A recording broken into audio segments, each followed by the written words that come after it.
बहुत रोया, बीते हुए लम्हों को सोचा तो बहुत रोया, बंजारों की बस्ती को देखा तो बहुत रोया।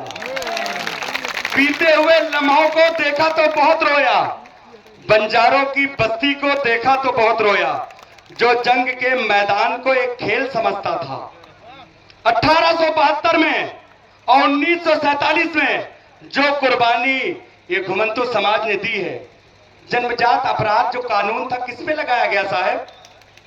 हमारे ही समाज पे लगाया गया था, क्योंकि हम लोग जो है अंग्रेजों को भगाने का काम किया, हमने मुगलों को भगाने का काम किया। हमारा साहब क्या गलती है जो हमें जो है सताया जा रहा है? हमें क्यों नहीं मुख्यधारा से जोड़ा जा रहा है? माननीय मैं निवेदन करूंगा। और शेर क्या कह रहा था कि बंजारों की बस्ती को देखा तो बहुत रोया, जो जंग के मैदान को एक खेल समझता था, हारे हुए लश्कर को देखा तो बहुत रोया, हारे हुए लश्कर को देखा तो बहुत रोया।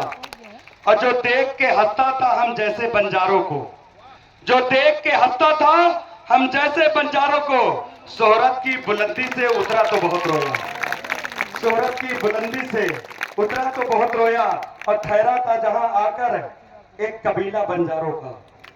मानिए जैसे समझ लीजिए दिलावरगढ़ में हम 100 साल से बसे हुए हैं, ये शेर समझ लीजिए हमारे गांव के लिए मैं कह रहा हूं कि ठहरा था जहां आकर एक कबीला बंजारों का, ठहरा था जहां आकर एक कबीला बंजारों का, उस राह से जब गुजरा तो देखा तो बहुत रोया, उस राह से जब गुजरा देखा तो बहुत रोया।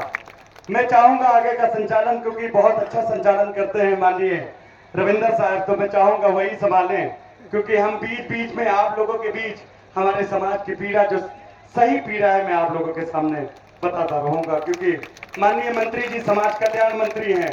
और मैं ये चाहूंगा मंत्री जी, ये लोग सब आपसे आस लगाए बैठे हुए, कुछ ऐसा दे दीजिए इन्हें कि मैं कह सकूं कि भारतीय जनता पार्टी से एक शेर आया था और समाज कल्याण मंत्री से हमें ये मिला। हम जाकर के किसी लोगों से कोई पूछे तो हम बता सके हमें क्या मिला।